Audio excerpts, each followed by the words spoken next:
Assalamualaikum warahmatullahi wabarakatuh.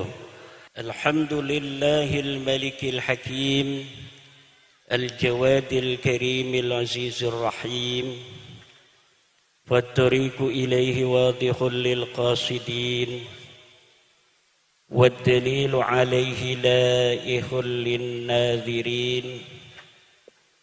Wassalatu wassalamu ala sayyidina Muhammadin wa ala alihi wa ashabihi at-tayyibin at-tahirin. Ya Hayyu ya Qayyum ya Hannanu ya Mannanu ya Dayyanu ya Sultanu ya Dzal Jalali wal Ikram. Amma ba'du, fa ya ashabal fadail, para alim, para ulama Banjarnegara, wabil khusus sahibil fadilah, sahibil makan, sahibil ma'had,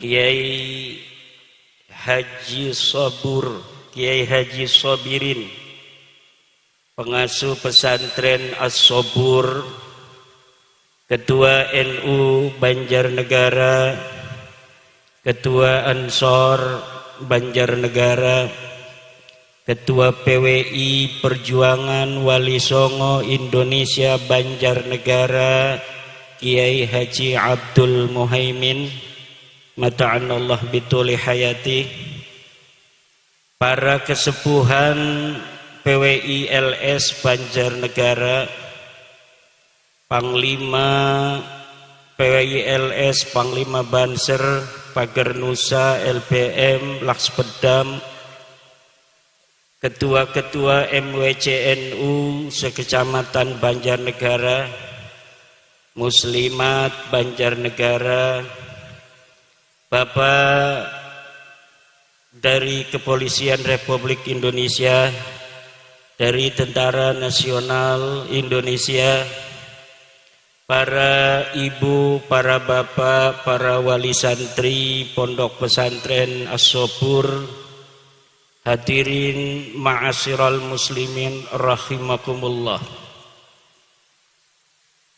Dengan menjelajahi hutan belantara yang jalannya dikelilingi oleh pemandangan yang indah, pohon-pohon durian dan aneka ragam nabati yang ada di pinggir-pinggir jalan, akhirnya menyampaikan saya ke tempat yang diberkahi Allah pada hari ini, yaitu Pondok Pesantren As-Sabur di Kampung Lemah Jaya. Sekali jaya, lemahnya tetap jaya. Amin. Pondoknya namanya As-Sabur, kiainya namanya Kiai Sobir, Sobirin. Kalau Kiai Sobirin itu min itlaqil jam'i tafa'ulan likasratis sabri. Tafa'ul namanya satu orang, Kiai Sobirin, tapi bahasa Arabnya Sobirin itu orang-orang yang sobar. Jadi diberikan nama jamak tafa'ulan likasratis sabri wal barakah. Sobirin ini isim fa'il, ismun yadullu ala man qama bihil fi'lu. Wa bin nisbati li Kiai Sabirin ismun yadullu ala man qama bihi sabru. Nama yang diberikan untuk orang yang di situ ditafauli, mudah-mudahan punya kesabaran. Pondoknya itu masih isim fa'il, tapi isim fa'ilnya ini udah isim fa'il mubalaghah. Bukan hanya yadullu ala man qama bihi sabru, tapi as-sabur ismun yadullu ala man qama bihi sabru ala sabilit ta'kidi wat taqwiyati wal mubalaghah. Karena namanya sighat mubalaghah. Sighat mubalaghah itu fa'ulun, fa'ilun, fi'ilun, fa'alun, fa'ilun. As-sabur itu artinya orang yang betul-betul sabar. Jadi lebih hebat dari as-sabir orang yang bersabar. Kalau orang yang sabarnya biasa, itu pakainya hanya isim fa'il, as-sabir.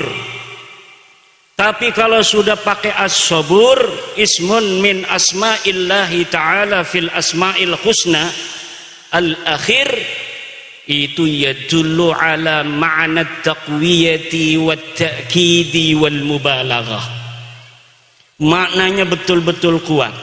Apa yang diinginkan oleh Kiai Sobirin dengan menamakan pondoknya ini as-sabur?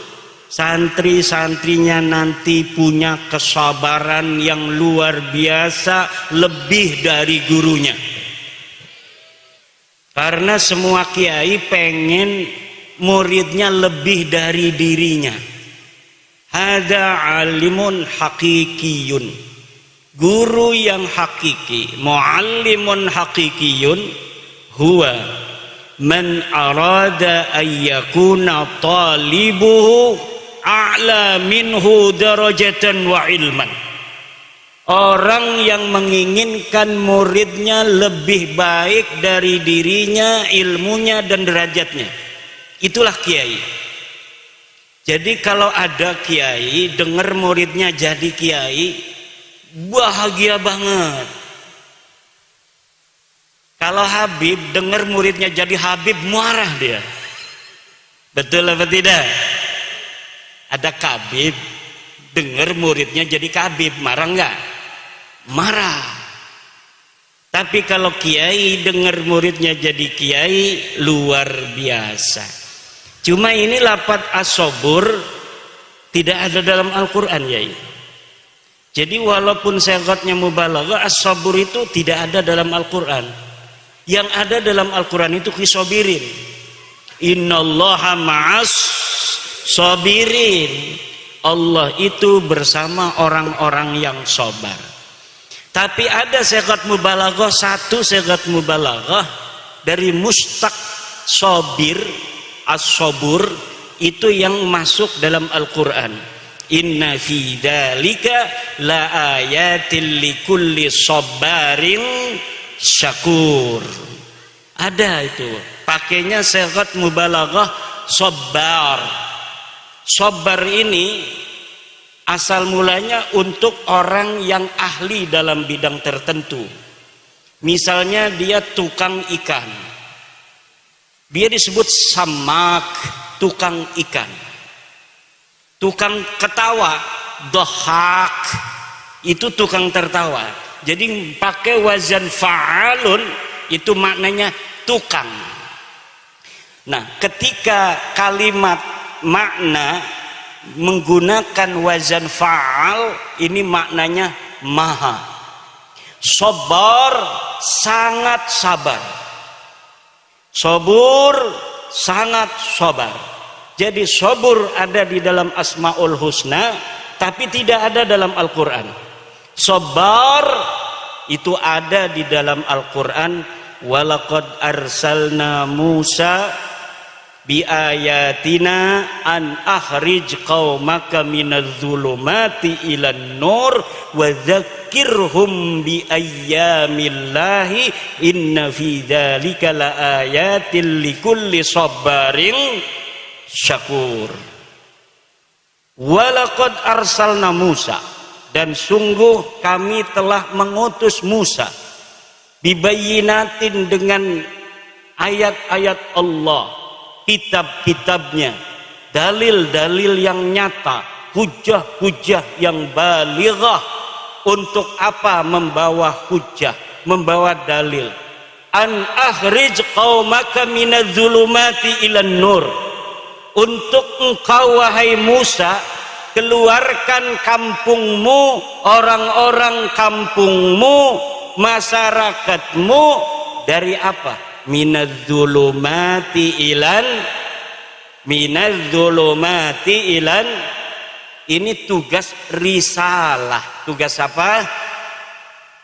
Menyelamatkan manusia minadz-zulumati ilan nur, dari kesesatan kepada cahaya. Kemudian kata Allah, wa dzakirhum bi ayyamillah, dan ingatkan masyarakat tentang nikmat-nikmatnya Allah. Inna fi dzalika laayatin likulli sabarin syakur. Sungguh yang demikian itu orang yang mau berjuang mengeluarkan masyarakatnya dari kegelapan zulumat ilan nur, dan mau wadzakirhum bi ayyamillah, masyarakat kemudian mengingat nikmat-nikmat Allah. Itulah ciri-ciri sabarin syakur, orang yang memiliki kesabaran. Ini yang harus dimiliki oleh satu kiai, dua pemerintah, tiga PWI. PWI itu sekarang ini sedang membawa bayinat. Sedang membawa apa? Bayinat, tanda-tanda dari Tuhan. Apa bayinatnya? Tesis bahwa Ba'lawi Habib ini bukan keturunan baginda Nabi besar Muhammad sallallahu alaihi wasallam. Untuk apa? Minadz-zulumat, mengeluarkan manusia umat Islam ini dari kesesatan. Kesesatan, kok dulumat mananya kesesatan? Dulumat itu kegelapan. Tetapi ini makna yang diinginkan adalah kesesatan. Namanya majaz. Majaz itu kalimatun musta'malatun fi ghairi ma wudi'at lah. Kalimat yang diletakkan bukan untuk yang seharusnya. Lafaz dzulumat maknanya gelap, tapi yang diinginkan adalah kesesatan. Majaz apa itu? Majaznya majaz isti'arah. Majaz apa? Majaz isti'arah tasrihiyah asliyah. Disebut majaz isti'arah tasrihiyah asliyah. Kenapa disebut tasrihiyah? Karena musyabah bihnya disebutkan musyabahnya, yaitu dolal dihilangkan. Dinamakan majaz isti'arah asliyah karena yang digunakan adalah dzulumat, ismul masdar inda ahlil bayani ismun jamidun.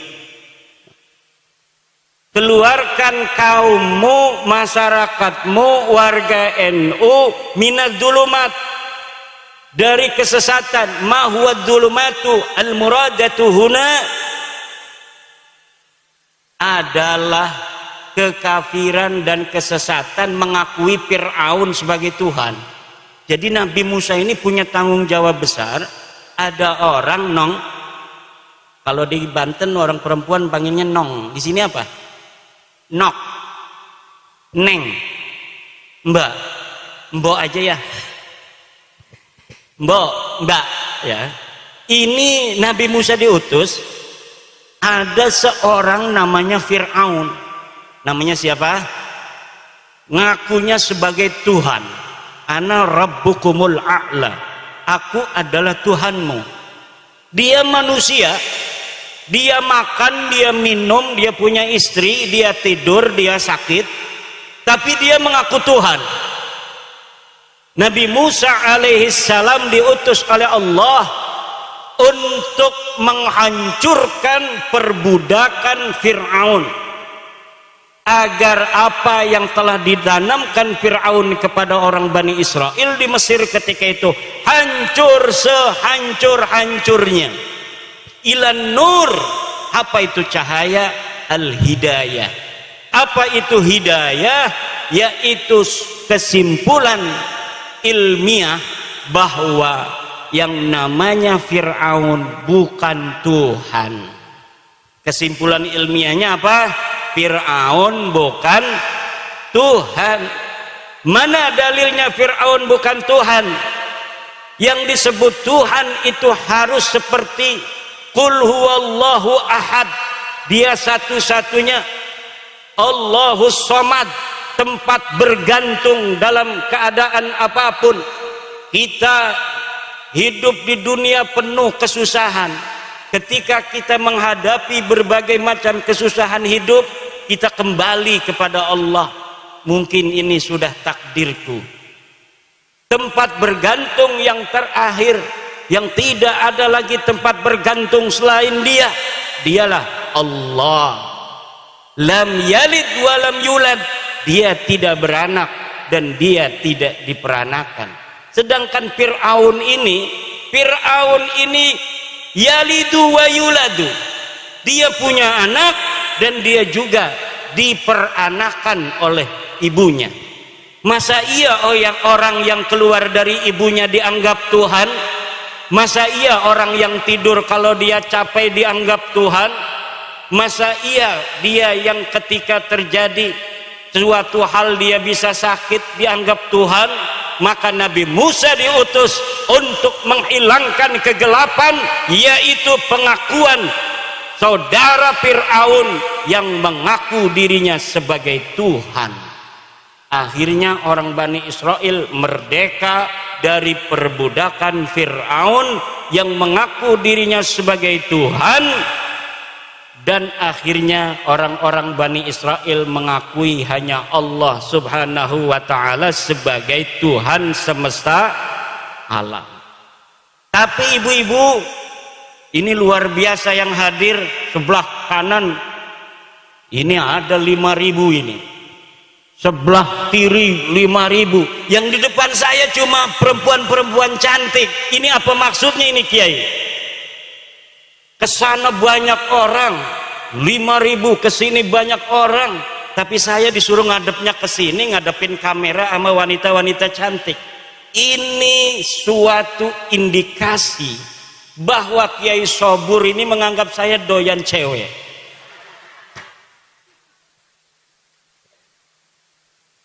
Ndak ya Neng ya, Mbak, karena memang dapatnya di sini kebagiannya ya.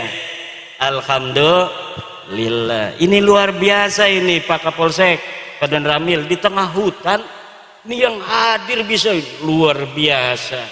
Bu, coba belah sini, Bu. Luar biasa. Ibu ini bener nggak ini ibu-ibu?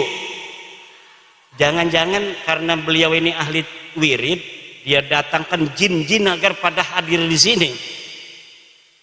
Saya kira ini yang akan datang ini karena di tengah hutan, di tengah gunung, ya paling 100-200 orang. Luar biasa Kiai Sobur ini, berkat kesabaran yang beliau miliki.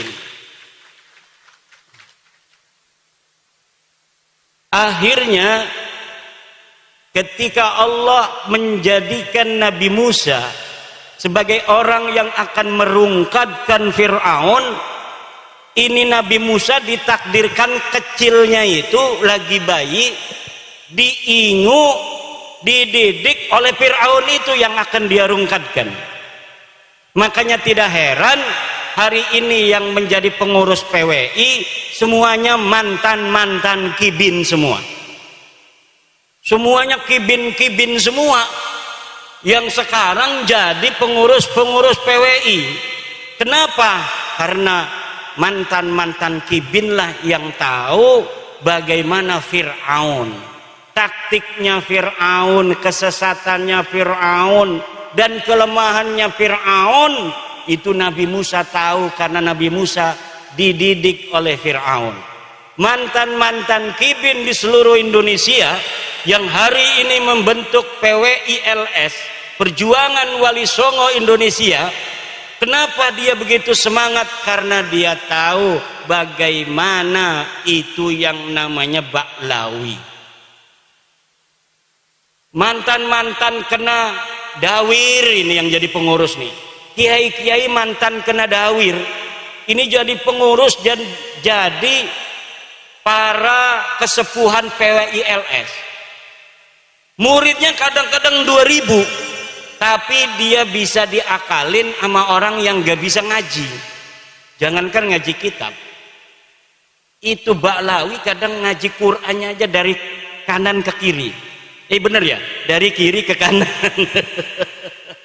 Ini tapi dia bisa menjajah para kiai yang sudah hafal kitab Jurmiyah, hafal Fathul Qorib, bisa baca kitab Ihya, baca kitab Jam'ul Jawami, baca kitab Bukhari tamat, dapat ijazah. Itu dapat dikalahkan oleh hanya orang yang mengaku sebagai keturunan Nabi, padahal dia bodoh, akhlaknya kemana-mana, tidak mencerminkan ajaran-ajaran Nabi, tidak punya kesantunan. Kalau ceramah kayak anjing gila, mencaci sana, mencaci sini, kiai dicaci, masyarakat digoblok-goblokin, pemerintah digoblok-goblokin, presiden digoblok-goblokin, apalagi polisi digoblok-goblokin, tentara digoblok-goblokin, padahal dia sama sekali tidak berilmu, baca Quran ngacak, apalagi baca kitab kuning. Kenapa bisa terjadi selama ini? Di sini karena ada penjajahan spiritual. Ada apa?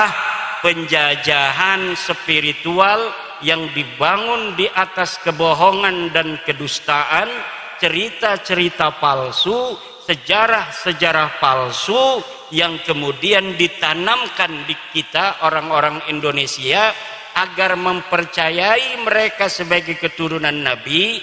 Pas ditanya mana dalilnya nggak punya dalil, ditanya kitabnya nggak punya kitab, ditanya tes DNA-nya melenceng kemana-mana.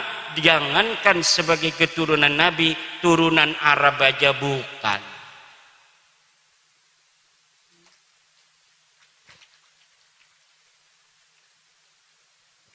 Ini tepuk tangan maksudnya apa Kiai? Ini tepuk tangan tuh maksudnya apa? Cocok? Bu, cocok? Setuju Bu? Habib bukan turunan Nabi, setuju? Sebelah sini Habib bukan turunan Nabi, setuju? Yang keras saksikan. Udah 2 kali menyaksikan, orang Purbalingga sudah bersaksi, sekarang merembet ke Banjarnegara. Ashhadu anna Ba'lawi laisu min durriyatin Nabi sallallahu alaihi wasallam. Ayo bareng-bareng. Ashhadu anna Ba'lawi laisu min durriyati Rasulillahi sallallahu alaihi wa alihi wasallam. Aku bersaksi bahwa sesungguhnya Ba'lawi, Kabib-kabib, bukan keturunan baginda Nabi Muhammad sallallahu alaihi wasallam.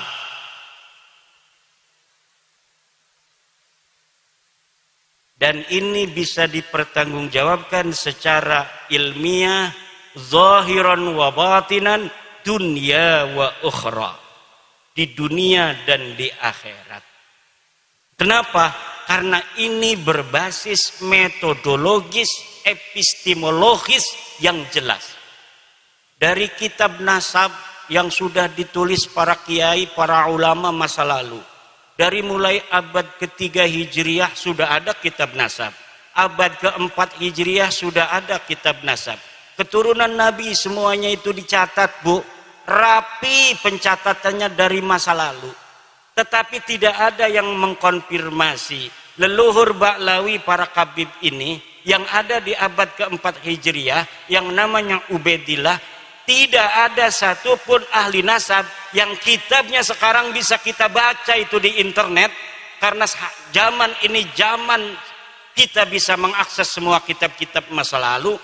Tidak ada satupun kitab nasab yang mencatat Ubaidillah leluhur Khabib-Khabib ini sebagai keturunan baginda Nabi besar Muhammad sallallahu alaihi wasallam. Kapan munculnya mereka ngaku jadi turunan Nabi? Padahal leluhurnya katanya lahir di abad keempat Hijriah. Mereka ngakunya baru tahun 895 Hijriah. 550 tahun setelah keberadaan orang yang diaku. Yang setelah kita lihat kitab-kitab sebelum abad 9 ini tidak ada yang mencatat mereka sebagai keturunan Nabi. Kalau kitab setelah mereka mengaku dikarang oleh mereka. Mereka mengarang kitab Al-Burqatul Musiqah tahun 895 mencatat kami turunan Nabi. Ada kitabnya sampai sekarang bisa kita baca. Nanti di abad 10 ada lagi kitab yang mereka karang. Namanya kitab Tuhfatut Talib. Mereka mencatat kami turunan Nabi, ada kitabnya.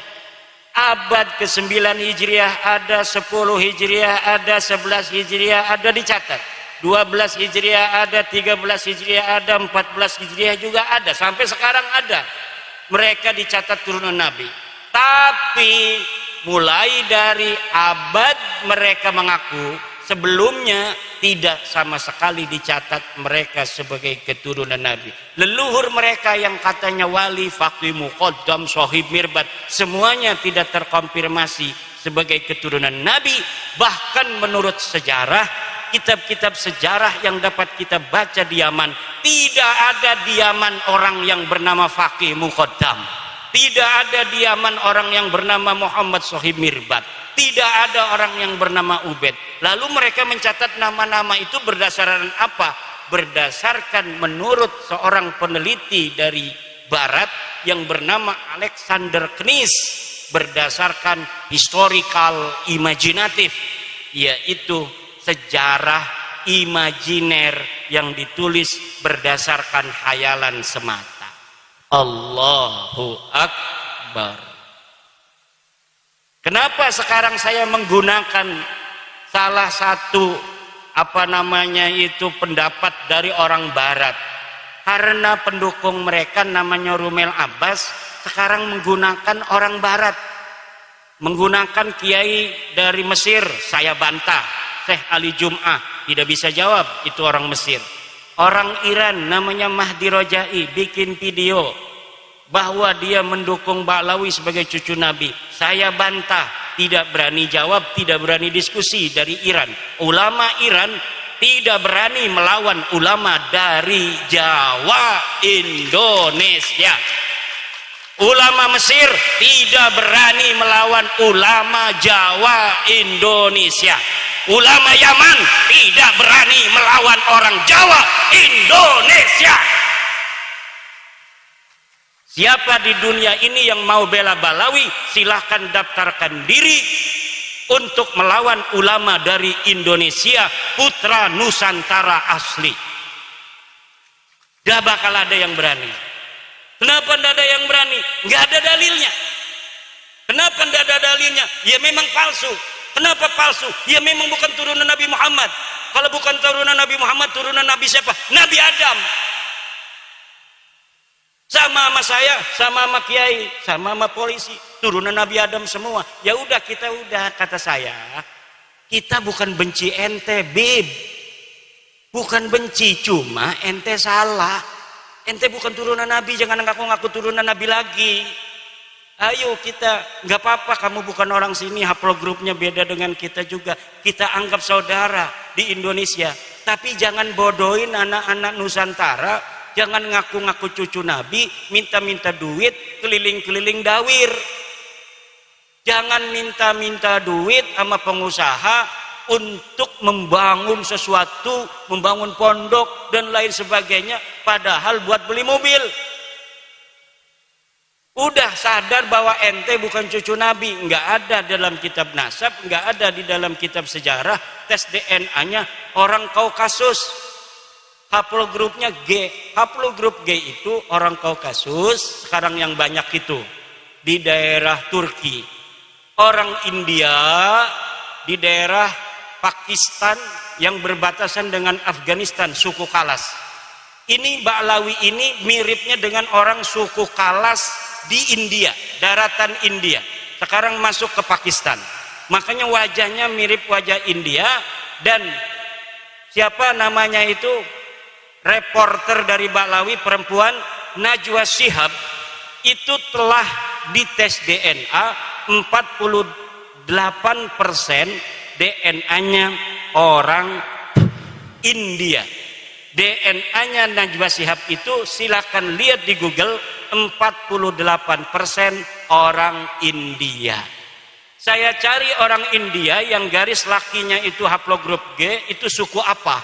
Suku Kalas yang ada di India dan suku Paswan yang ada di India. Mereka mempunyai keunikan tersendiri. Jadi haplogrup G ini punya satu keunikan. Dulu ketika mereka masuk agama Yahudi di abad 10 Masehi, mereka mengaku keturunan Nabi Ishak yang ke-13.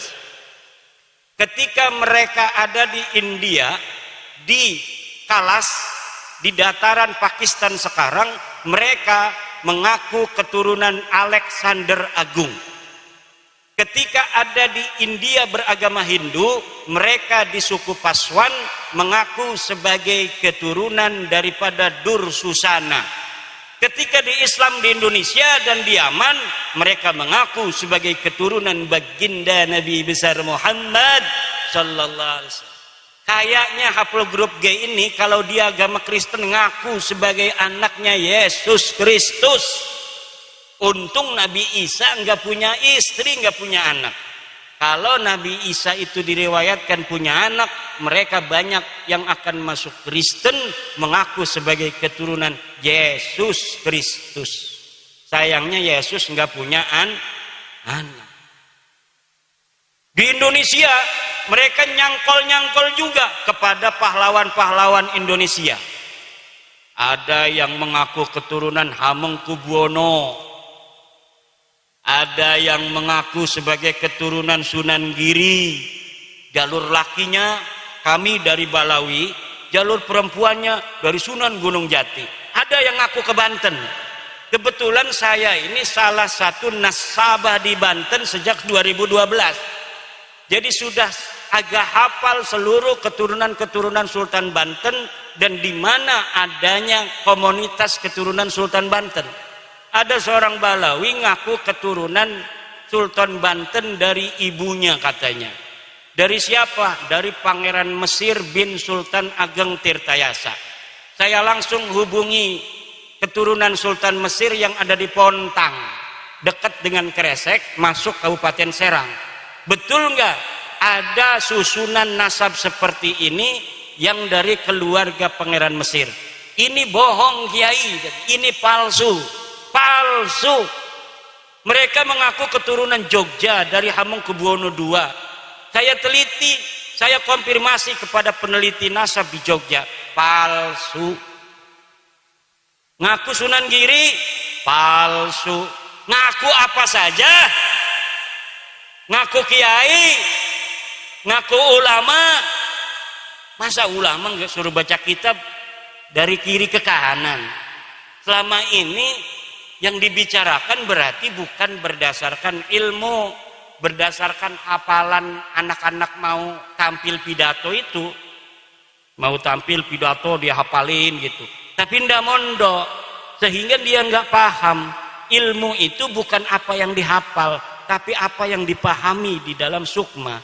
Sehingga menjadi kebijaksanaan untuk menentukan sebuah hukum Allah Subhanahu wa ta'ala berdasarkan Al-Quran Al-Hadis, kemudian dialaqahkan dengan waqi' kejadian yang menyertainya. Itu namanya alim, namanya kiai. Itu kiai-kiai kita itu kenapa kiai kita itu pada tawadhu? Karena ilmunya itu rasihun fi qulubihim, ilmunya masuk ke relung-relung jiwa, relung-relung hati mereka. Semakin banyak ilmunya kiai, semakin tunduk kayak padi. Semakin berisi dia semakin menunduk. Semakin ada orang menghormati, semakin dia menghormati orang yang menghormatinya. Ini akhlak bangsa kita, bangsa Nusantara. Tapi mereka kalau dihormati ngelunjak. Semakin dihormati, semakin yang menghormatinya dimanfaatin, duitnya diroyot, apa tuh istilahnya, diporotin. Kalau ada mukibin kaya, udah habis itu. Punya mobil Alphard diminta. Kalau enggak, kualat ente. Orang mengkritik mereka, kata Novel Anidrus, orang yang berani mengkritik Habib itu adalah dajjal. Tidak ada itu dalam ajaran. Orang yang mengkritik Rasulullah aja, Rasulullah nggak pernah bilang yang mengkritik beliau itu dajjal. Sahabat beberapa kesempatan diriwayatkan pula itu bermusyawarah dengan Rasul, bertanya, wahai Rasul, apakah pendapatmu ini berdasarkan wahyu, apakah berdasar pendapatmu sendiri? Kalau berdasarkan wahyu, kita harus ikuti. Kalau berdasarkan pendapatmu, bolehkah kami memberikan masukan apa yang seharusnya kita lakukan dalam perang ini? Itu aja Rasulullah. Apalagi manusia biasa. Manusia biasa itu Bapak Ibu, kalamuhu yuraddu wa yuqbalu qauluhu illa sahibah hadal qabri. Kalimatnya, kata-katanya, pendapatnya itu boleh diterima, boleh ditolak, illa sahibah hadal qabri, kecuali baginda Nabi besar Muhammad. Lalu ajaran yang mengatakan orang mengkritik Habib itu adalah dajjal dari mana? Kalau bukan dari ajaran Islam. Mungkin mereka punya ajaran agama lain yang tidak ada dalam ajaran agama kita. Dalam agama kita, inna akramakum indallahi atqakum. Seluruh manusia itu sama.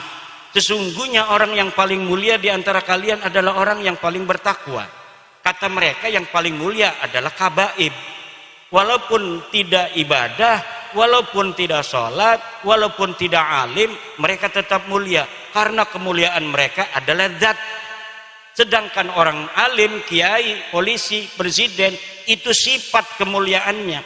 Kalau dia sudah tidak jadi presiden, dia tidak mulia lagi. Kalau kiai gila, katanya tidak mulia lagi. Tapi kalau kabaib, dia gila, tetap dia mulia. Kenapa?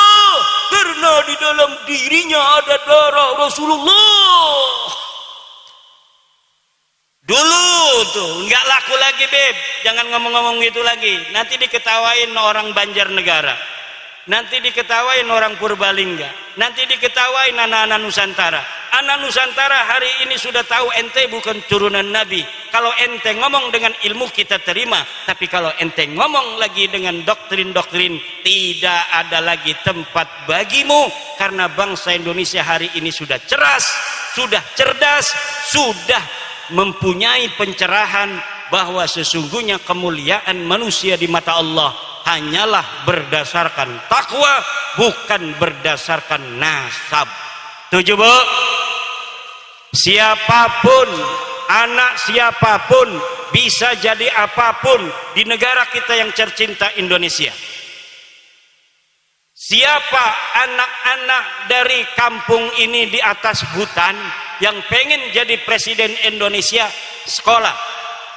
Dia harus sekolah di MTS, dia harus punya ijazah aliyah, dia harus kuliah. Nanti lulus kuliah bikin partai politik, nanti calon presiden. Semuanya bisa asal punya partai. Betul? Ini kemuliaan agama Islam sama ibu-ibu dengan kemuliaan yang diatur oleh Pancasila. Oleh, coba Pancasila sila kedua, kemanusiaan yang adil dan beradab. Pancasila.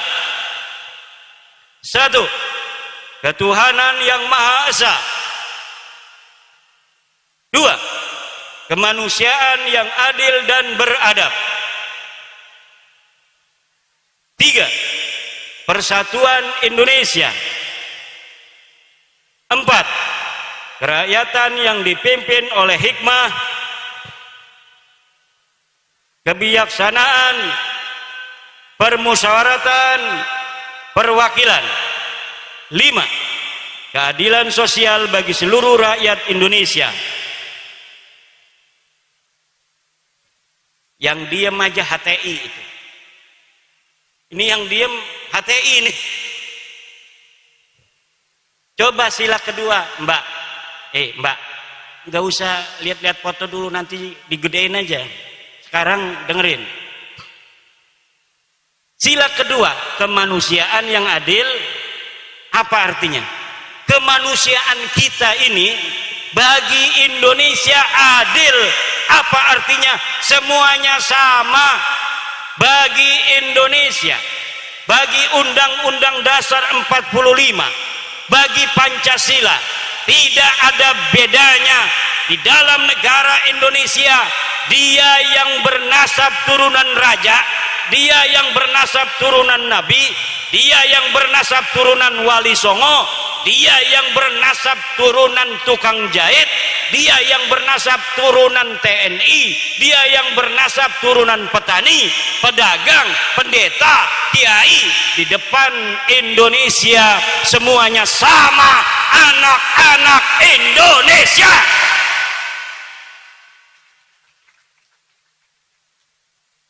Dia bisa jadi presiden, siapa saja bisa jadi presiden. Dia bisa jadi menteri, dia bisa jadi gubernur Jawa Tengah, dia bisa jadi gubernur Jawa Timur, bupati Banjarnegara, camat di sini, lurah di sini. Tidak dilihat dari keturunannya. Silahkan masa lalu mereka keturunan pengkhianat sekalipun, tapi kalau sekarang dia ini komitmen kepada NKRI, kepada Indonesia, mau bersama membangun citra baik bagi bangsa dan negara di mata dunia, maka kita akan terima. Walaupun kita tahu mereka dulu turunan antek-antek penjajah Belanda. Kami punya data dan punya bukti yang leluhur mereka lakukan kepada leluhur kami bangsa Indonesia, yaitu mengkhianati kami.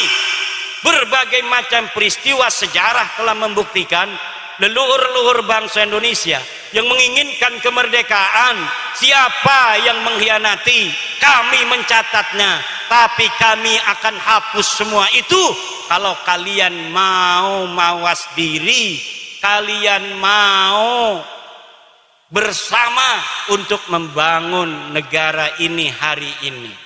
Kenapa? Kita harus melihat masa depan, betul? Bukan melihat masa lalu. Masa lalu itu suatu yang kadang-kadang sangat menyakitkan untuk dikenang. Saya banyak bersedih kalau membaca sejarah keluarga, sejarah Banten, sejarah perjuangan. Bagaimana leluhur-leluhur kita dulu sampai mengorbankan diri mereka untuk kemerdekaan kita hari ini. Ada yang tergeletak di pinggir jalan hari Sabtu 26 Desember 1682. Untuk apa? Untuk leluhur lakukan itu untuk kita hari ini. Tapi banyak yang leluhurnya sebagai antek-antek penjajah kemudian mencatatkan nama mereka sebagai pahlawan. Ketika dicari sejarahnya, aya. Di mana mereka ketika perang Cilegon 1888? Di mana mereka ketika perang Diponegoro 1825? Di mana mereka ketika perang merebut kemerdekaan? Di mana mereka ketika perang mempertahankan kemerdekaan? Ketika masyarakat Surabaya 10 November 45 mati berkalang tanah Di mana mereka berada? Tidak ada satupun dokumen yang menyatakan Ba'lawi ada di sana. Tidak ada. Tapi kita tidak akan mengungkit-ungkit masa lalu. Kita menatap masa depan. Hari ini dan masa depan. Ayo kita bersama. Jangan ngaku turunan Nabi. Jangan merasa paling mulia. Karena memang kamu tidak mulia.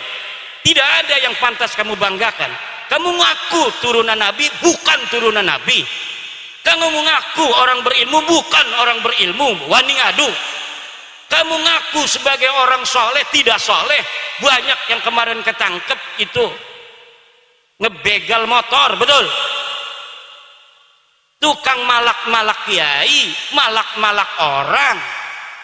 Apa yang kamu banggakan? Tidak ada yang pantas kamu banggakan di tanah Indonesia ini. Yang harus kamu lakukan, didik anakmu, suruh mondok kepada kiai-kiai biar pinter. Nanti biar dia yang merubah sejarahmu menjadi sejarah yang baik untuk bangsa dan negeri ini. Amin ya robbal. Itu saja kalau saya. Enggak kayak PWI. Kalau PWI lebih gawat dari saya. PWI itu gawat lebih dari saya. PWI itu luar biasa semangatnya, ini ketuanya nih. Ketua PWI ini semangatnya luar biasa, galak. Kenapa? Dulunya dia akalin melulu. Dulunya dibohongin. Banyak dibohongin, jadi sekarang muara itu. Makanya kalau saya jangan tolak-tolak orang datang. Saya ini pribadi saya. Karena organisasi ini milik banyak orang, jadi pendapat saya itu harus nurut banyak orang. Kalau bagi saya, siapa saja Ba'lawi mau kemana saja persilakan saja. Kalau ada yang mau masih mau jadi kibin. Kalau kita tidak setuju, ngomong tidak setuju. Tapi cukup tidak setuju saja. Tapi di Jawa Timur, Jawa Tengah, kalau sudah tidak setuju, pokoknya ente aing mah karasan geus ieu cenah ieu aing ieu sakit ieu. Nah makanya kita tidak bisa untuk memutuskan organisasi berdasarkan keinginan saya, tidak. Makanya ya walaupun kita tidak setuju karena itu keputusan organisasi otoritas daerahnya masing-masing, silakan saja sepanjang tidak mengganggu kepentingan publik, tidak mengganggu negara, tidak mengganggu agama. Biar kasih pelajaran saja, biar mereka sadar. Kalau sudah sadar kan alhamdulillah. Tapi jangan sampai ada hal-hal yang tidak diinginkan. Kenapa? Karena yang akan rugi adalah saudara-saudara kita, kibin-kibin itu. Kibin itu siapa sih? Saudara kita. Understand? Understand? Understand? Kibin itu jangan dikira musuh saudara kita.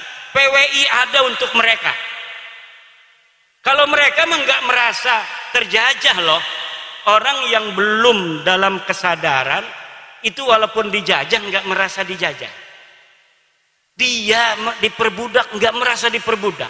Kita saudaranya yang melihat, yang netesin air mata. Turunan raja, turunan orang terhormat, jadi budak dari orang yang turunannya nggak jelas.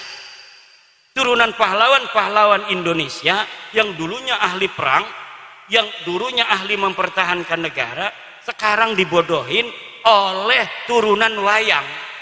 Yang nama leluhurnya tidak ditulis oleh sejarah sama sekali. Leluhur orang Banjarnegara, orang Purbalingga, ini orang-orang besar. Makanya sekarang Presiden Indonesia ini ada darah Purbalingga, ada darah Banyumas, ada darah Banjarnegara. Siapa yang tahu Pak Prabowo? Ada darah sininya, bos. Ini daerah sini jangan gegabah. La ikun li ayyasiro roisan fi Indonesia. Layak jadi pemimpin-pemimpin.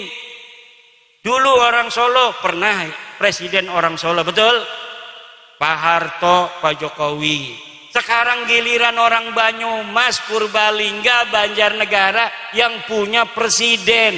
Alhamdulillah, Pak Prabowo itu kakeknya orang sini, namanya Pak Sumitro Joyo Hadi Kusumo.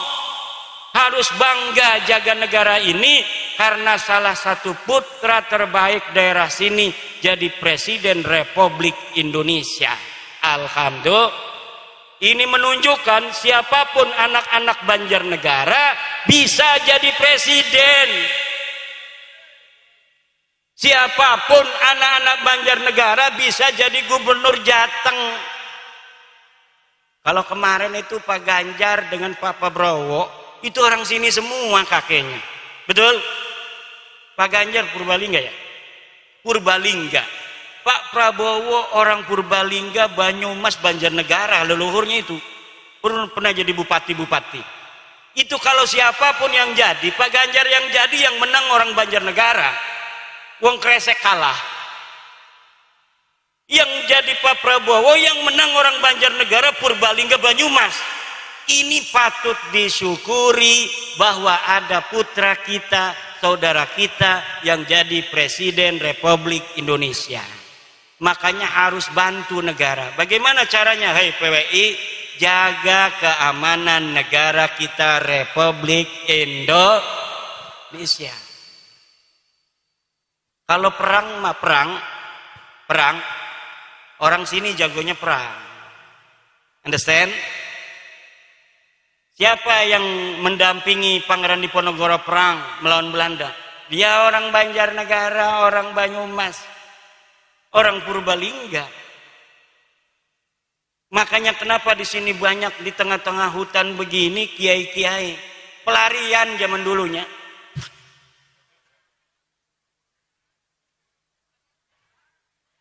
Apa itu? Duren. Suruh dibawa ke Kresek itu. Tolong jangan dikasih siapa itu, duren geblugan namanya.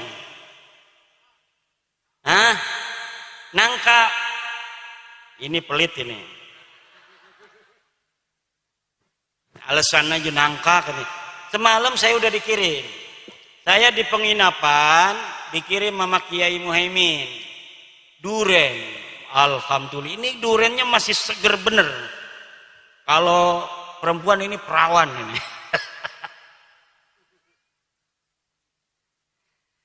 Ibu bapak hadirin ma'asyiral muslimin rahimakumullah.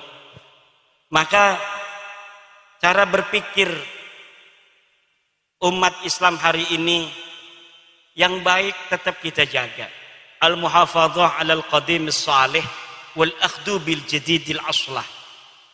Tetapi yang kurang baik harus kita adakan sebuah pembaruan. Apa misalnya? Begini, kita kadang-kadang para kiai, para penceramah banyak yang menerangkan tasawuf tentang qanaah, tentang zuhud, tentang hubbul akhirat, cinta akhirat. Tapi tidak pernah para kiai bicara tentang bagaimana meningkatkan diri, mengentaskan kemiskinan. Padahal adanya zakat, syariat zakat itu sebuah isyarah bahwa Islam ini menjunjung tinggi pemerataan ekonomi. Orang yang kaya beri zakat kepada orang miskin. Artinya apa? Artinya agar orang miskin ini lama-lama menjadi kaya. Para kiai ajarannya harus juga untuk bagaimana mengajarkan masyarakat, bukan untuk qanaah, bukan untuk zuhud, tidak punya duit. Kalau dia sudah punya duit banyak baru zuhud. Kalau dia sudah duit banyak baru qanaah. Untuk apa? Untuk pendidikan anak kita agar terus bisa meningkat. Jangan hanya sampai di tingkat menengah sampai terus kuliah, cari beasiswa ke Jerman, cari beasiswa ke Mesir, cari beasiswa ke Australia. Jadiin anak-anak kita anak yang mampu membangun kekayaan Indonesia ini. Sumber daya alam Indonesia ini kaya raya. Salah satu surga di dunia ini adalah Indonesia. Tapi mengapa Indonesia belum mampu mengoptimalkan untuk mengeksplorasi sumber daya alamnya? Karena masih terbatasnya sumber daya manusia. Kita harus qanaah, betul. Qanaah itu artinya tidak hawak, tidak tomak, tapi duit punya. Kalau mau bayar sekolah anak ada, kalau bayar kuliah anak ada, mau mondokin anak kemana duitnya ada. Kita harus perkaya anak, kemudian kita harus didik dia dengan didikan-didikan keakhiratan yang tidak melupakan keduniaan. Ini kita ngomong, kadang penceramah-penceramah itu ngomong zuhud, tapi dianya pakai mobil Lamborghini. Ngomong qanaah, dia flexing, tidak sesuai omongannya. Tapi kalau kiainya ngomong, kita harus bekerja keras, anak kita harus mempunyai skill agar dia bisa bekerja, agar dia bisa mempunyai pendapatan. Kiainya bawa mobil Alphard, wajar, betul apa tidak? Kenapa? Yang diajarkan adalah struggle for life. Bagaimana kita meningkatkan hidup, harkat martabat keluarga kita dengan ilmu, dengan kecukupan sandang dan pangan. Karena agama Islam kita agama yang mengajarkan kepada kita untuk tidak melupakan dunia. Wala tansa nasibaka minad dunia. Doanya pun yang diajarkan Allah, Rabbana atina fid dunya wa fil akhirati wa qina adzab. Di dunianya kita menguasai ilmu pengetahuan, di akhiratnya kita masuk surga, tidak masuk neraka. Ini yang harus diajarkan oleh kiai-kiai kalau ceramah. Jangan kita mengajarkan masyarakat zuhud-zuhud cukup buat kiai. Mengajarkan qanaah-qanaah buat kiai aja. Masyarakat ini diajarkan bagaimana dia semangat bekerja untuk memperbaiki taraf hidup. Anak-anaknya suruh sekolah yang tinggi, suruh mondok kalau pengen jadi kiai. Cuma mondoknya jangan pada kiai yang masih jadi kibin, nanti anak kitanya jadi kibin. Kalau kita mondokin anak pada kiai yang kibin, yang gelem jadi budak orang lain, nanti anak kitanya sengsara. Kalau dia pengen merdeka, nanti ditakut-takutin. Kalau kamu ngikuti Kiai Imad dari Banten, tidak percaya pada Habib turunan Nabi, kamu tidak barokah. Ilmu yang telah saya ajari tidak akan barokah, akan digituin. Na'udzubillah. Makanya sekarang mondokin anak juga harus pilih-pilih. Jangan kepada kiai yang masih jadi kibin baklawi. Kenapa? Karena dia nanti akan menjadikan anak kita budak-budak di masa depan. Dia mondok, belajar ilmu, belajar ngaji, namatin berbagai macam kitab, tapi akhirnya jadi budak juga. Dia tidak merdeka dalam berpikir, dia tidak merdeka di dalam berpendapat. Harus berpendapat sesuai dengan kitab saja tidak berani karena berbeda dengan gurunya. Padahal Imam Syafi'i, dia punya guru namanya Imam Malik. Imam Malik punya pendapat sendiri, Imam Syafi'i punya pendapat sendiri. Megang perempuan, kata Imam Malik, itu membatalkan kalau ada syahwat.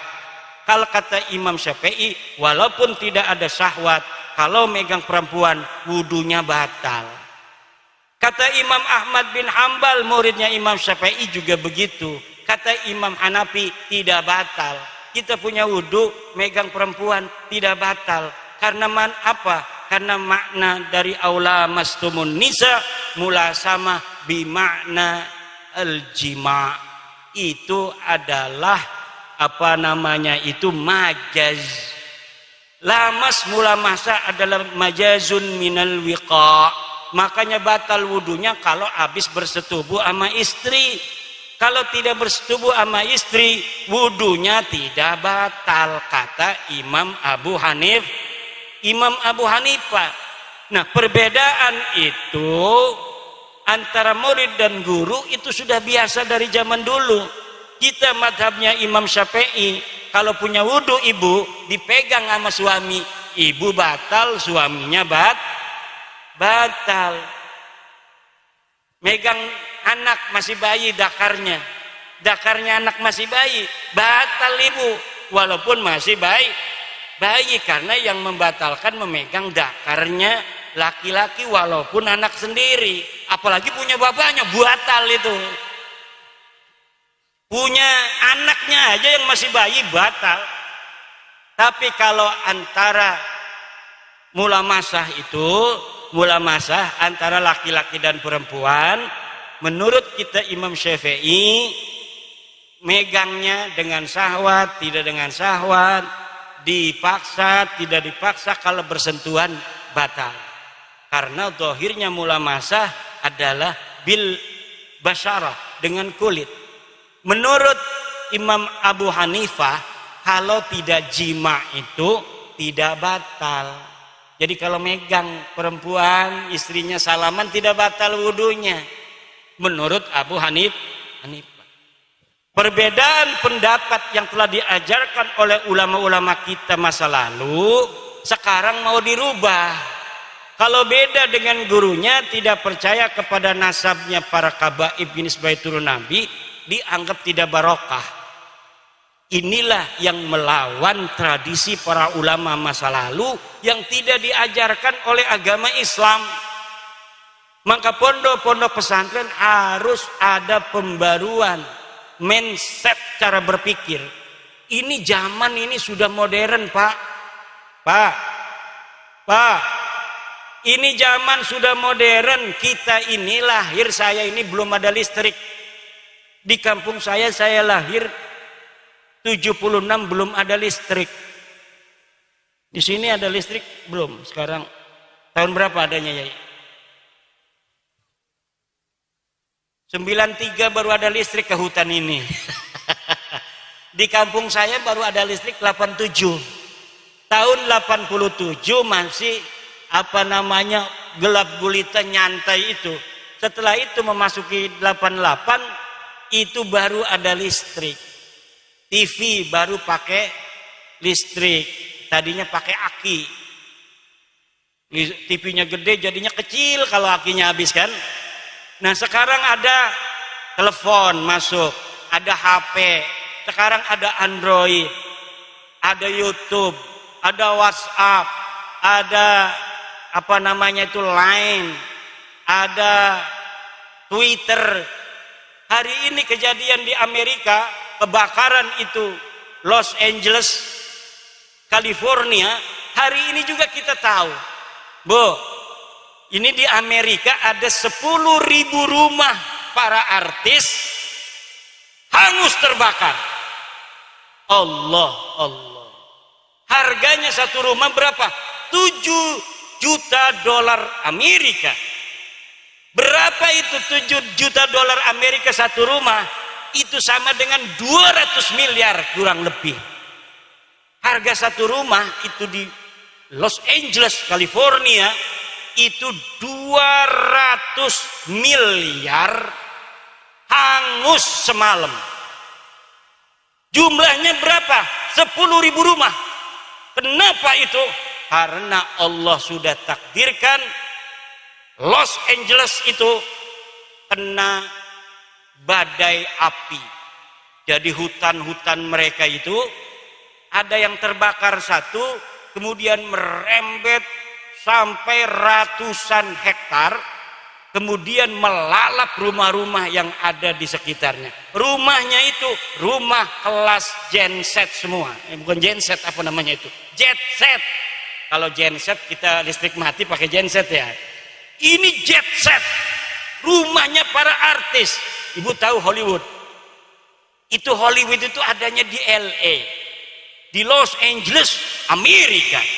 Sekarang hari ini itu Los Angeles, Hollywood hancur semua oleh Allah Subhanahu wa taala, dikirim api melalui pohon. Terbakar pohon-pohon, terbakar semua itu rumah-rumah. 10.000 rumah yang harga satu rumahnya itu berapa? 200 miliar. Kenapa mahal banget? Karena rumahnya pejabat dan artis yang ada di Los Angeles itu artis-artis yang kita sering lihat di film-film action Amerika, itu rumahnya di situ, di Los Angeles. Kenapa? Agar tempat syutingnya dekat ke Hollywood. 3 hari yang lalu terbakar semua. Itu artis-artis cantik itu pada nangis. Kenapa? Dalam semalam ratusan miliar uangnya hangus. Itu kalau Allah sudah memberikan peringatan. Orang-orang Hollywood, kalian bikin film, satu film aja itu untungnya bisa jutaan dolar Amerika.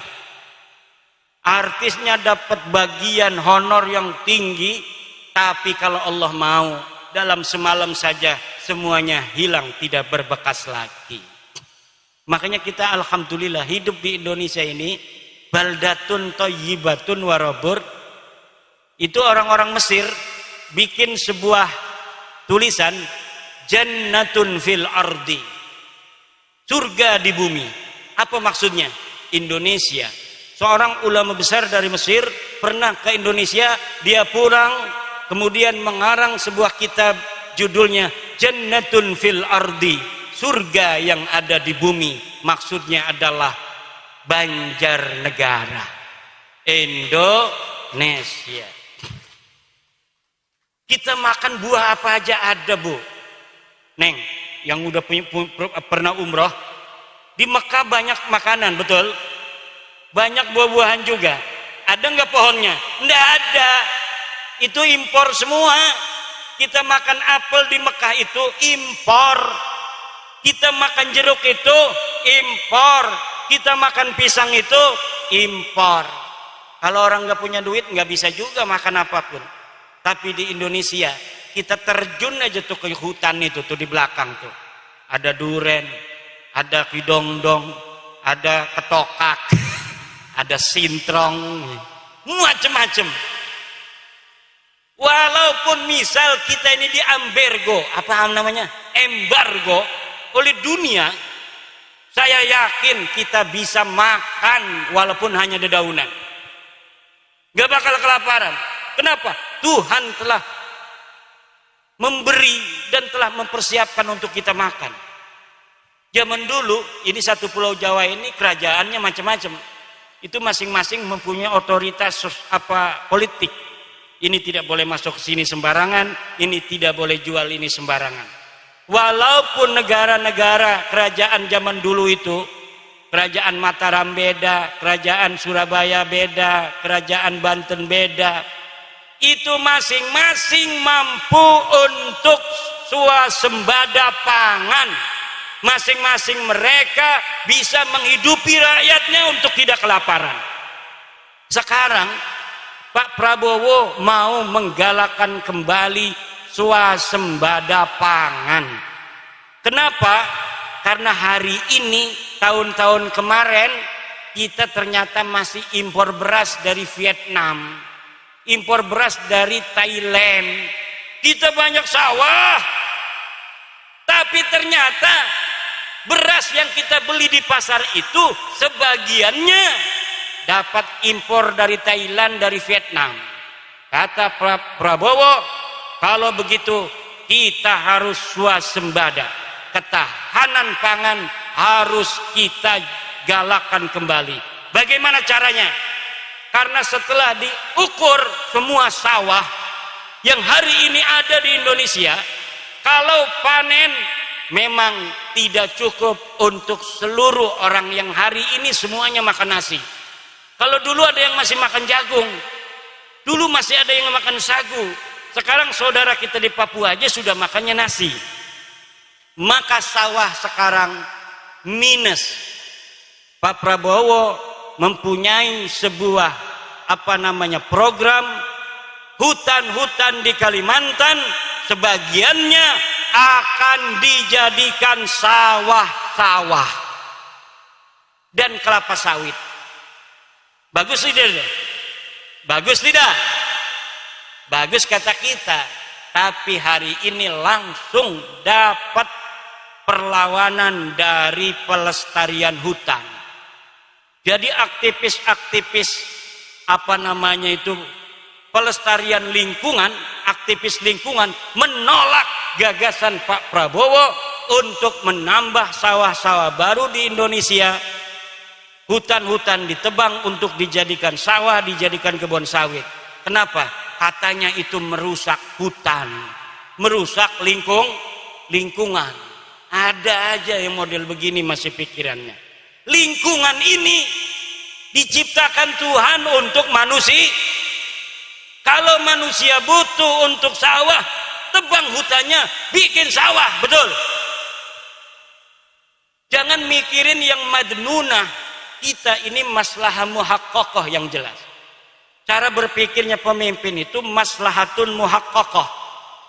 Maslahat yang nyata ada, yaitu adalah ketahanan pangan. Agar kalau Thailand tidak mau jual lagi berasnya, kalau Vietnam tidak mau lagi jual berasnya, Indonesia semuanya bisa makan. Hari ini Pak, kalau orang-orang Vietnam, Thailand, India, Bangladesh tidak jual ini beras ke Indonesia, rebutan beras Pak Indonesia. Hari ini, kenapa? Karena rasio ketersediaan sawah dan beras kita dibandingkan dengan jumlah penduduk itu tidak memenuhi syarat. Kurang beras kita daripada penduduknya. Makanya kita perlu impor. Makanya Pak Prabowo punya sebuah program ketahanan pangan. Sumber daya pangan kita harus berasal dari dalam negeri kita, sehingga kalau nanti perang dunia, Thailand ikut perang, Vietnam ikut perang, Cina ikut perang, Eropa, Amerika masing-masing memerlukan makan masing-masing. Kentang yang biasa kita impor dari Kanada dan Amerika, orang sana nggak mau lagi ngirim kentang. Beras yang kita biasa impor dari Thailand, Filipina, orang Thailand gak mau lagi jual beras karena mereka juga butuh. Dalam keadaan seperti ini, maka tidak ada lagi kita harus memperbanyak sawah. Betul? Di sini nggak ada sawah, kan saya lihat tadi tuh hutan-hutan. Tapi makannya beras, betul tidak? Dari mana itu? Beli dari pasarnya dari mana? Dari Bulog. Bulognya dari mana? Sebagian dari petani, kurangnya dari impor. Jadi masyarakat makan hidup ini enak-enak aja, nggak mikirin beras. Tapi kepala Bulog gitu otaknya itu. Coba jumlah penduduk Indonesia ini berapa orang? Jumlah beras tersedia dari petani berapa? Kurangnya berapa? Kebiasaan orang Indonesia 1 liter berapa orang? Satu kampung ini berapa liter dalam 1 minggu? Ini semua dipikirin Pak. Itu tugasnya pemerintah. Bapak mah enak aja beli di warung ada beras, tinggal ada duit, betul tidak? Yang mikirin ada di warung itu kepala Bulog. Menteri, dia yang mikirin. Bapak punya emas, Bapak punya duit, tapi kalau nggak ada beras, nggak makan juga, masa mau makan duit? Yang mikirin ketersediaan kita selama ini siapa? Pemerintah. Tuh, sebenarnya begitu. Kita beli di warung ada gula, mau ngopi nggak ada gulanya pahit, betul tidak? Karena bagi orang-orang yang masih hidupnya pahit itu gula harus manis. Kalau orang seperti Kiai Muhaimin ini yang udah manis, kopinya nggak perlu gula lagi. Kayak saya ini nggak ada gulanya kopinya. Kenapa? Hidupnya alhamdulillah sudah manis.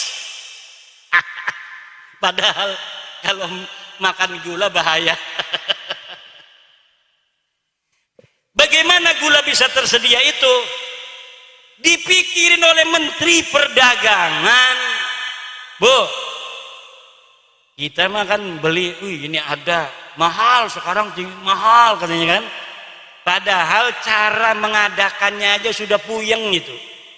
Karena pabrik gula sekarang udah pada tutup. Harga produksi, biaya produksinya lebih tinggi daripada harga di pasaran. Kenapa? Ini demo buruh kan. Buruh gula pengennya tinggi gajinya. Masyarakatnya yang beli gula pengennya murah, betul apa tidak? Ini pabrik bingung. Ininya masyarakatnya gula pengen murah, betul tidak? Karyawannya pengen gajinya naik. Kalau nggak naik demo dia. Demo itu apa namanya, serikat buruh. Akhirnya ditaikin, yang didemokan pejabat, yang naikin gubernur. Naik UMR Jawa Tengah naik. Akhirnya pabrik menaikkan upah, dijual ke pasar murah. Karena apa? Masyarakat pengennya murah. Kalau gulanya naik, masyarakat demo, turunkan gula. Kan bingung tuh, gimana cara untuk menyelesaikannya. Ini kita belajar jadi presiden, jangan bisanya nyaci presiden doang kita. Ternyata susah jadi presiden. Jadi bagaimana ketersediaan bahan pokok ini ada, masyarakat tenang, tinggal mikirin nyari duitnya doang dia. Kerja, semangat, dapat upah, dapat duit. Semua bahan pokok disiapkan oleh negara. Di pasar itu walaupun kayaknya yang apa namanya untung kan tukang-tukang agen itu di pasar. Sebenarnya agen pun kalau di pabriknya tidak ada, di bulognya nggak ada beras, nggak bisa dia beli bahan makanan pokok, tidak bisa. Makanya ini bapak-bapak, hayu kita bareng-bareng jaga negara kita, Republik Indonesia. Nanti kalau misalnya presiden kita ada kesalahan, namanya manusia, betul apa tidak? Kalau dia jelas-jelas salah, ya nanti ada hukum. Di sana ada KPK, di sana ada polisi, di sana ada pengadilan, di sana ada kejaksaan. Biarkan aja, di situ ada wakil kita DPR. Kita mah bagaimana cara meningkatkan harkat derajat hidup kita, anak-anak kita lebih baik dari kita. Taraf hidupnya, kehormatannya, kemuliaannya. Kalau semuanya memikirkan seperti itu, maka Indonesia ini akan menjadi negara yang sejahtera dunia dan akhirat. Banyak duit, naik derajat. Hari ini Indonesia menjadi 5 terbesar penduduk di dunia. 280 juta. Pertama itu orang India, Cina, India, Amerika, Rusia. Kelima Indonesia. Ini negara besar loh. Indonesia ini bapak-bapak diperhatikan dunia. Setiap apa saja yang terjadi di Indonesia diperhatikan dunia. Omong apa saja ini Indonesia presidennya diperhatikan dunia. Kenapa Palestina terus menjadi isu dunia? Karena Indonesia terus berkomitmen bahwa Palestina harus dibela, Palestina harus merdeka. Maka sampai saat ini karena mayoritas Islam di dunia adalah Indonesia, maka suara Indonesia menentukan nasib dari negara Palestina. Pak Prabowo ngomong sedikit saja tentang Palestina, menjadi catatan pemimpin-pemimpin negara di dunia ini. Maka jangan mau kita diadu domba. Kita harus tetap bersatu sebagai negara kesatuan Republik Indonesia ila yaumil qiyamah. Kalau kita jadi seperti dulu kerajaan-kerajaan, ini Mataram beda, Banten beda, Cirebon beda, gampang diadu domba. Sekarang kita negara kesatuan Republik Indonesia dengan bentuk negara Pancasila, menggunakan sistem demokrasi, dasar negara falsafah Pancasila, Undang-Undang Dasar 45. Berbeda agama tapi kita saling menghargai. Kita boleh berbeda suku tapi kita saling menyayangi. Siapa saja yang dipilih oleh rakyat bisa jadi presiden. Siapa saja yang dipilih oleh rakyat bisa jadi gubernur. Ini jarang ada negara seperti ini di dunia, Pak. Bu, saya pernah ke Mesir, saya pernah ke Belanda, saya pernah ke Singapura, saya pernah ke Thailand, saya pernah ke Malaysia. Tapi negara yang nyaman, damai untuk Islam ini hanya negara kesatuan Republik Indonesia. Ini acara begini ini, kalau di Mesir nggak boleh, Pak. Mayoritas Islam hampir 90% di sana. Orang khotbah habis pondok dia khotbah di masjid, nggak boleh. Enak aja orang baru datang mondok khotbah. Dia harus disertifikasi, dikeluarkan oleh negara sertifikatnya, baru dia boleh ceramah. Dan itu jarang sekali bisa lulus di Mesir. Lah kita di Indonesia balik mondok, bikin pondok, masyarakat nitip anak jadi bawa ke Kemenag, langsung diatur, diurus surat izin pondok pesantren. Bayar enggak? Gratis aturannya. Tapi ngasih kenapa? Kasihan buat beli rokok. Ini nih gara-gara kiai suka ngasih pejabat ini nih. Kalau kita kiai itu orangnya nggak enakan. Saya itu lurahnya itu ada misal bikinin surat keterangan apa gitu kan. Kalau nggak ngasih uang itu kasihan, nggak ada kerjanya dia, nggak ada gajinya kan. Gajinya kecil itu pegawai kelurahan itu. Kita pengennya ngasih aja. Nah ini bisa jadi kalau menurut KPK ini penyuapan. Untung nggak ada KPK itu. Tapi kalau kita masyarakat memberi itu bukan karena memang menyogok, bukan. Hanya bagi rezeki aja. Nah, kasihan, bukan kasihan. Nggak enak kan ya. Nah, ini yang terjadi. Nah, di negara lain Bapak, acara begini nggak bakal boleh. Apalagi ngeganggu jalan model begini. Ini apa ini, mengganggu ketertiban umum ini. Kadang-kadang nggak izin sama polisi, nggak izin sama RT. Orang kampung main aja, panggung ditaruh dulu mikrojan. Maulidan nggak bilang-bilang RT, nggak bilang lurah, nggak bilang kapolsek. Jalan ditutup aja. Apa marah polsek? Paling nanya aja sama anak buahnya. Itu udah izin belum? Belum. Ya udah. Tapi diundang datang aja dia. Padahal nggak dikasih tahu ini acara awalnya. Inilah negara Indo. Kenapa? Agama dilindungi di Indonesia, dijamin untuk menjalankannya, dan negara tidak boleh ikut campur dalam urusan agama. Inilah untungnya agama tidak dibawa ke negara. Coba kalau agama dibawa ke negara begini Pak, nih bahaya. Misalnya HTI ini ingin mendirikan negara Islam, menang misalnya dia itu PKS, HTI menang. Dia ini punya madhabnya Wahabi misalnya. Nah kalau dia jadi penguasa, karena negaranya Islam berarti harus hukum Islam. Hukum Islam itu madhabnya beda-beda.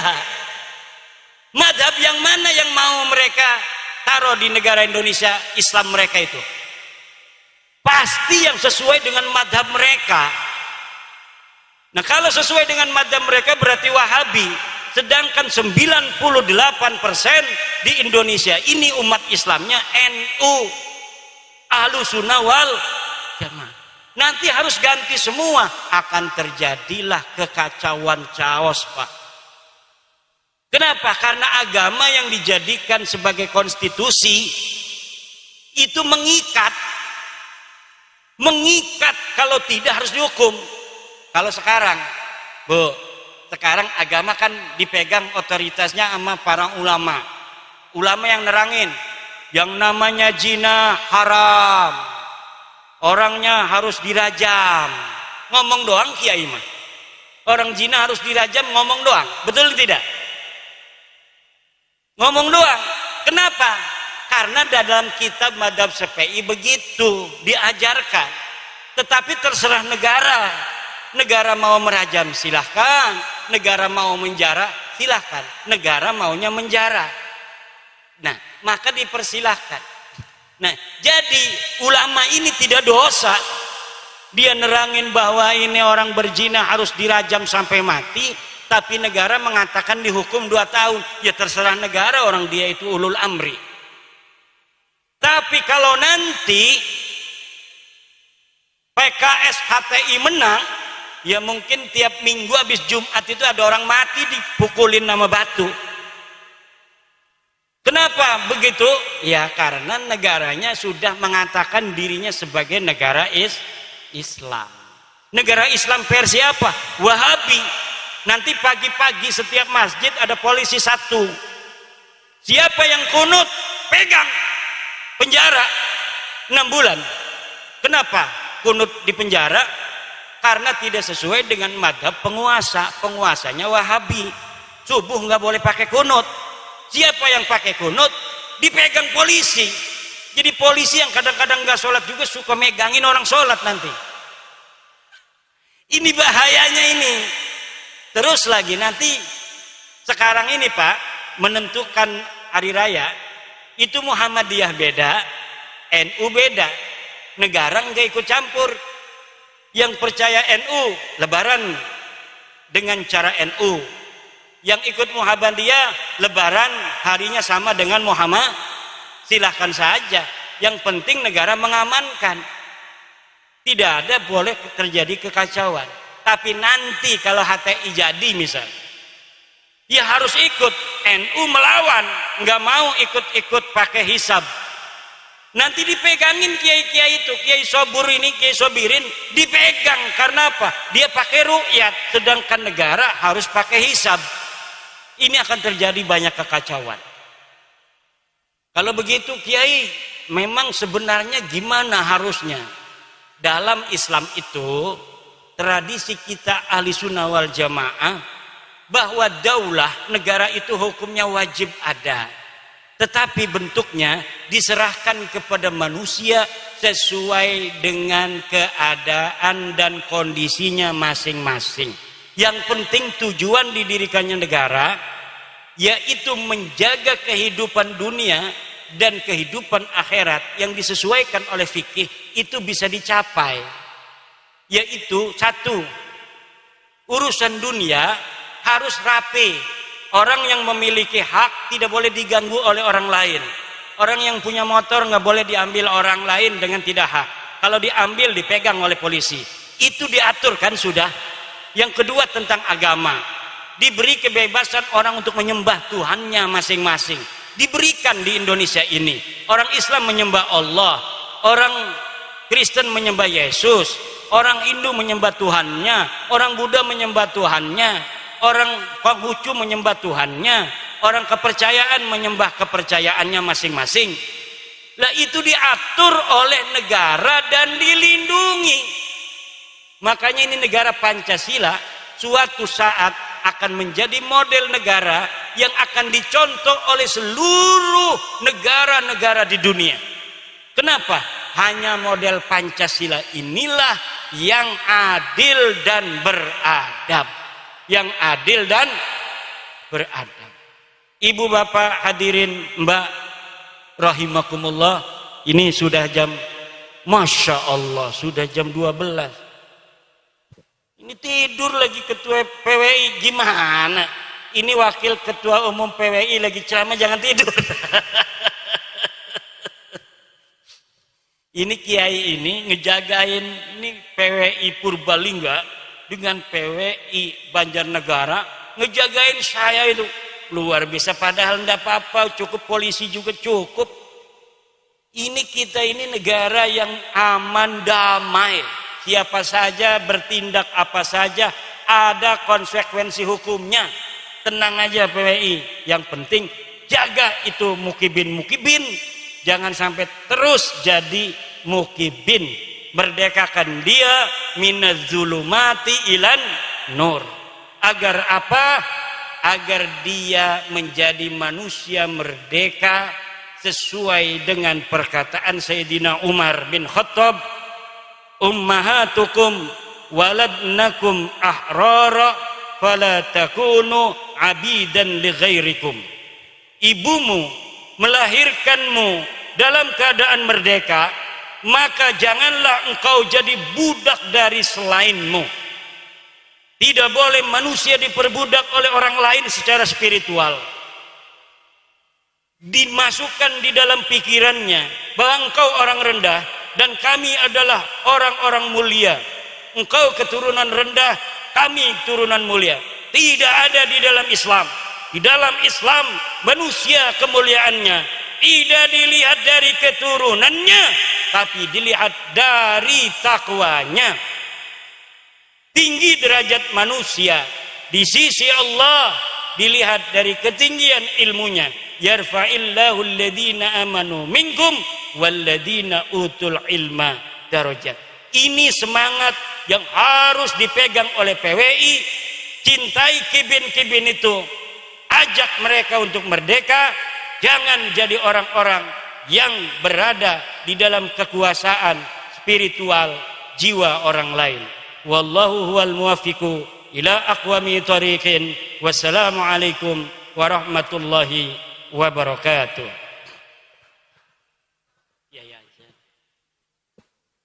Allahumma salli ala sayyidina Muhammadin fil awwalin wal akhirin wa barik wa sallim radhiyallahu tabaraka wa ta'ala an kulli sahabati rasulillahi ajma'in. Allahumma nas'aluka ya Allah ya Allah ya Allah ya Rahman ya Rahman ya Rahman ya Rahim ya Rahim ya Rahim, la taqilna ila anfusina fi hifdhi ma malaktana lima anta amlaku bihi minna wamdudna bidaqiqatin min daqaiq ismikal hafid alladhi hafidha bihi nizam al-mawjudat waqsuna bidar'in min kifayatika wa qallidna bisayfi nasrika wa himayatika wa tawijna bitazi izzika wa aridna biridai mannika wa arkibna maraqiban najat fil mahya wa ba'dal mamat bihaqqi fajashin umdudna bidaqiqatin min daqaiq ismikal qahar tadfa'u bihi anna man aradana bisu'in min jami'il mu'dhiyat wa tawallana wilayatal izzi yahdulana bi kullu jabbarin anil wa syaitanin marid ya aziz ya jabbar ya wahid ya hadu ya qahar ya aziz ya jabbar ya wahid ya hadu ya qahar ya aziz ya jabbar ya wahid ya hadu ya qahar. Allahumma alqi alaina min zinatika mahabbatika wa min syarafi rububiyatika ma tashhadu bil qulub wa tadilu bihin nufus wa tahdau lahu riqab wa tabruqu lahu al absar wa ta'udu lahu al afkar wa yaskuru lahu kullu marqin jabbar. Ya Allah ya Aziz ya Ghaffar, Allahumma sakhir lana jami'a khalqika kama sakhartal bahra li sidina Musa alaihi salam wa layyin lana qulubahum warwahum jawarim kama layyantal hadid li sini Daud alaihi salam fa innahum la yantikuna illa bi idnika nawasihim fi qabdatika qulubun fi yadik tusarifu masyumat sunut tusarifu masyumat ya adfa'na ghadban nasi bila ilaha illallah wastajlabna ridahum bi sayyidina Maulana Muhammadin sallallahu alaihi wasallam. Allahumma rzuqna rizqan wasi'an, Allahumma rzuqna rizqan wasi'an halalan thayyiban mubarakan min ghairi masyaqqatin dalam tihanin wala ta'ab. Allahumma ij'alni sabiran waj'alni syakuran waj'alni baina yadas saghra jali baina inas kabira. Allahumma ij'alni sabura waj'alni syakura waj'alni baina inayya saghira waj'alni baina inas kabira. Allahumma ij'alni sabura waj'alni syakura waj'alni baina aynaya sagira waj'alni baina ayunin nasi kabira.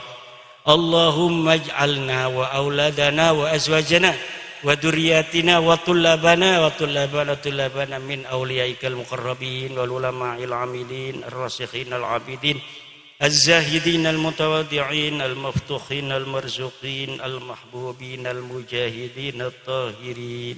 Fadlika subhana rabbika rabbil izzati amma yasifun wa salamun alal mursalin walhamdulillahi rabbil alamin. Al-Fatihah. A'udzu billahi minasyaitonir rajim. Bismillahirrahmanirrahim. Semoga ibu-ibu semuanya kaya raya. Kaya raya.